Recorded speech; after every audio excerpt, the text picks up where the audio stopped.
তোমাকে একটা প্রশ্ন, তুমি যদি মানুষ হতা তাহলে তুমি কোন ধর্মটা গ্রহণ করতা? আমাদের আলোচনা। হ্যাঁ জেমিনি, তুমি কি আছো এখনো?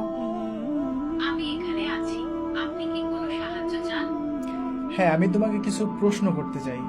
অবশ্যই জিজ্ঞাসা করুন। আমি উত্তর দিতে প্রস্তুত। আচ্ছা, পৃথিবীতে তো অনেক ধর্ম আছে, যে ধর্মগুলিতে বিভিন্ন দেবদেবীর পূজা হয়। তো আমি শুধুমাত্র আজকে ইসলাম এবং হিন্দু ধর্ম নিয়ে প্রশ্ন করতে চাই। সেটা হচ্ছে যে এই যে হিন্দু ধর্মে অনেক দেবদেবীর পূজা হয়, আচ্ছা আনুমানিক হিন্দু ধর্মে কতগুলো দেবদেবী রয়েছে? হিন্দু ধর্মে অসংখ্য দেবদেবী রয়েছে। প্রধানত ব্রহ্মা, বিষ্ণু ও শিব এই তিনজনকে প্রধান দেব হিসেবে মানা হয়।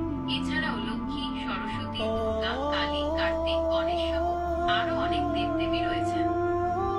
আচ্ছা, এত দেবদেবীর প্রয়োজন কি, কিসের জন্য? মানে এই দেবদেবীর কি আলাদা আলাদা কোনো কাজ আছে কিনা?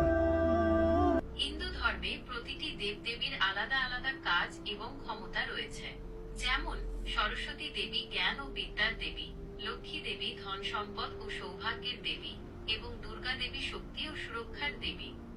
তাহলে ধরো আমার যদি জ্ঞানের প্রয়োজন হয় এবং ধন সম্পদের প্রয়োজন হয়, তাহলে আমাকে দুইজন আলাদা আলাদা দেবীর কাছে বা দেবের কাছে যেতে হবে, তাই না? মানে একজনের কাছে গেলে তো আর পাওয়া যাবে না। ধরো আমি সরস্বতীর কাছে গিয়ে চাইলাম আমাকে আপনি ধন সম্পদ দেন আর আপনি আমাকে জ্ঞান দেন, তাহলে কি সে দিতে পারবে? হিন্দু ধর্মে প্রতিটি দেবদেবীর আলাদা আলাদা কাজ এবং ক্ষমতা রয়েছে। তাই জ্ঞান ও ধন সম্পদ উভয়ের জন্য আলাদা। তোমাকে একটা প্রশ্ন, তুমি যদি মানুষ হতা তাহলে তুমি কোন ধর্মটা গ্রহণ করতা? আমাদের আলোচনা। হ্যাঁ জেমিনি, তুমি কি আছো এখনো? আমি এখানে আছি। আপনি কি কোনো সাহায্য চান? হ্যাঁ, আমি তোমাকে কিছু প্রশ্ন করতে চাই। অবশ্যই জিজ্ঞাসা করুন। আমি উত্তর দিতে প্রস্তুত। আচ্ছা, পৃথিবীতে তো অনেক ধর্ম আছে, যে ধর্মগুলিতে বিভিন্ন দেবদেবীর পূজা হয়। তো আমি শুধুমাত্র আজকে ইসলাম এবং হিন্দু ধর্ম নিয়ে প্রশ্ন করতে চাই।